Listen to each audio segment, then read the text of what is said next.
बिहार विधानसभा चुनाव 2020 के पहले चरण के चुनाव संपन्न हो गए। दूरी से वो पीछे ना। पहले चरण में कुल 16 जिलों की 71 सीटों पर मतदान संपन्न हुआ। चप्पे चप्पे पर सुरक्षा के पुख्ता इंतजाम थे। पहले चरण में नक्सल प्रभावित और कई संवेदनशील क्षेत्र भी थे, सो प्रशासन की चौकसी बनी रही। नक्सल प्रभावित इलाका है, जैसे गया औरंगाबाद है और जमुई लखीसराय, ये दोनों प्रथम चरण में ही आता है। इसलिए उस दृष्टिकोण से भी ये निर्वाचन बहुत ही महत्वपूर्ण था। 2,14,00,000 वोटरों ने किया 1,066 प्रत्याशियों के भाग्य का फैसला। मतदान केंद्रों की संख्या 31,371 तथा मतदान केंद्र स्तर जो पोलिंग स्टेशन लोकेशन जो हम लोग होते हैं वो 16,703 है। प्रथम चरण में कुल सामान्य निर्वाचकों की संख्या लगभग 2,14,00,000 है, जिसमें पुरुषों की संख्या 1,12,00,000 है। महिलाओं की संख्या लगभग 1,01,00,000 है और थर्ड जेंडर की संख्या 599 है। इन प्रत्याशियों में 8 मंत्रियों की प्रतिष्ठा भी बिहार सरकार की दांव पर लग गई है। इस प्रथम चरण के चुनाव में सबसे ज़्यादा सिटिंग सीटें यानी कि जीती हुई सीटें एनडीए की है। अगर आंकड़ों की बात करें तो जेडीयू की 23 और भाजपा की 13 सिटिंग सीटें इसमें शामिल है। वहीं आरजेडी की 25 सिटिंग सीटें हैं, जबकि कांग्रेस की 8 और हम यानी जीतन राम मांझी की पार्टी की 1 सीट है। वहीं माले 1 सीट पर काबिज रही है।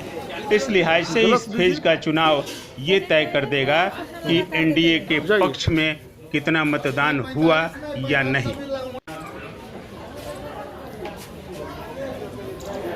कुल 54% से थोड़ा अधिक वोट प्रतिशत औसत वोट का दावा कर रहा है निर्वाचन आयोग। मतदान प्रतिशत को 53.87%, आप लोग बोल सकते हैं लगभग 54% हमारा आज मतदान हुआ है।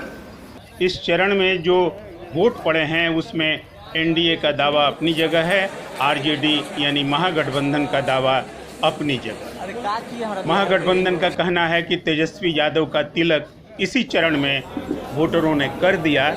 वहीं एनडीए का कहना है कि सारी सीटों पर और उसके बाद आगे भी और कई नई सीटों पर भी एनडीए इस प्रथम चरण में वापसी कर रहा है। राज्य निर्वाचन अधिकारी और पुलिस प्रशासन का दावा ये कि प्रथम चरण के चुनाव शांतिपूर्ण संपन्न हुए। आज का जो मतदान था वो मुख्य रूप से हमारा झारखंड सीमा से लगता था और नक्सल प्रभावित क्षेत्र में वही सबसे ज्यादा आता था, तो इसलिए हमारा समन्वय झारखंड राज्य के साथ और साथ साथ कुछ हिस्सा हमारा जो है उत्तर प्रदेश सीमा से भी लगता था, उनके साथ हमारा लगातार शुरू से ही बना रहा। और आज के दिन विशेष व्यवस्थाएं वहां पर की गई थी सीमावर्ती क्षेत्रों में, उनके द्वारा विशेष पेट्रोलिंग, विशेष चेकपोस्ट आदि लगाए गए थे।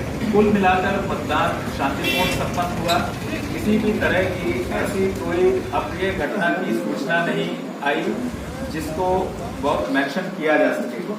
कुछ मतदान केंद्रों से दूर अथवा मतदान केंद्रों के बाहर कुछ आपसी झड़प छोटी मोटी हुई, जिसे स्क्रिमिश कह सकते हैं, लेकिन कोई ऐसी घटना नहीं हुई जिसमें कोई जख्मी हुआ हो। कोरोना काल में यह चुनाव हो रहा है तो उसकी छाया मतदान केंद्रों पर भी देखी गई और प्रशासन ने इस लिहाज से कोरोना के खिलाफ इंतजाम भी कर रखे थे। सारे मतदाताओं के थर्मल स्क्रीनिंग, साथ ही साथ सैनिटाइजर और ग्लव्स भी दिए जा रहे थे ताकि वो जाकर ईवीएम का बटन दाब सके। तो फिर से सटाइए तो उनको, हाँ सैनिटाइजर दीजिए,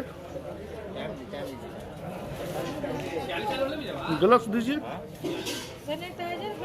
लगातार देते जाइए। देखना दिलचस्प होगा कि प्रथम चरण के 71 सीटों पर मतदाताओं ने किसका विजय तिलक किया है। नीतीश कुमार का, जिनके बारे में ये कहा जा रहा है कि उनकी हवा हवाई हो रही है, या फिर उस तेजस्वी यादव का जिनके बारे में ये कहा जा रहा है कि तेजस्वी की सभाओं में 3 गुना भीड़ जुट रही है। तो अब ये भीड़ किस कदर वोट में तब्दील हो पाई, ये देखना रिजल्ट के दिन बाकी है।